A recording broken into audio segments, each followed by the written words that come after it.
were at University of Iowa together, and lived across the street from each other. She was in her sorority house, I was in my fraternity house.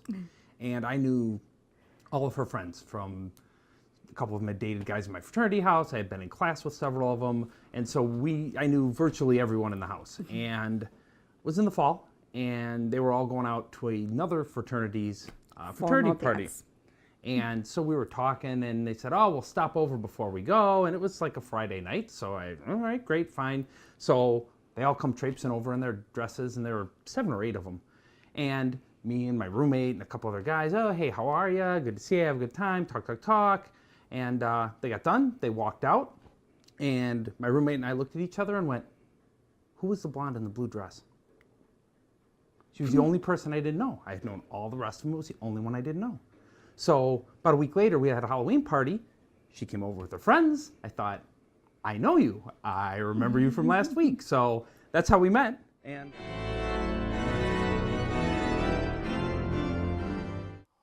patience. Kindness, understanding, I'd like to finish patience. Oh, okay. Yeah, be patient. All right. We've learned a lot about communicating and about having better communication skills all around, listening, being able to express how we feel. I think we went through a lot of some challenging times, with my Jason's grandpa passing away, and my father, and infertility, and so many things that I think in a short period of time early on in our marriage, many couples probably wouldn't have survived that. And I think for us, we came together through our faith, and that's honestly, I don't know how people survive without it. We always had faith, but as we grew through these tough times and we put God at the forefront, he kind of led us through it and brought us together. You're getting teary-eyed too, what the heck? Barbara and I have an agreement that she's number 2 in my life. Christ is number 1. And for her, I'm number 2 in her life. Christ is number 1. And if something were to ever happen to me, she still has number 1. And always will.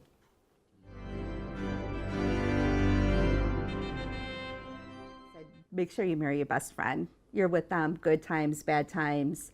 You're going to talk about everything. Just make sure you marry your best friend, because you will share a lot together. Yeah. You'd better really trust that person. And I think what I would tell, couples just starting out, never go to bed angry.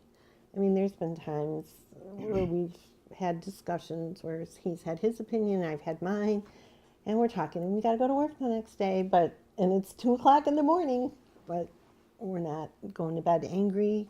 Resolve it the best you can. Let's see, what's the other one? Oh, I said to see each new day as a gift.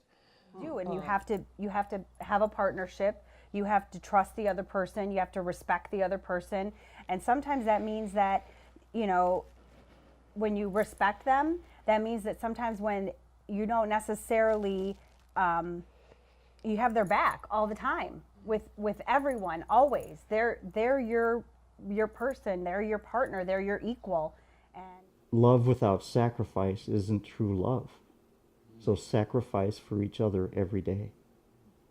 And doesn't that sound like what Christ did for us? True story. So I had, early in the game and even today, tried to provide her with what turns her on, right? And that's the other part of life. If you're going to be successful, you can't just think of yourself first person singular. You've got to think of what you're encompassing. And I'm married to this young lady 65 years, and I love her as much today as I did 65 years ago, maybe more so.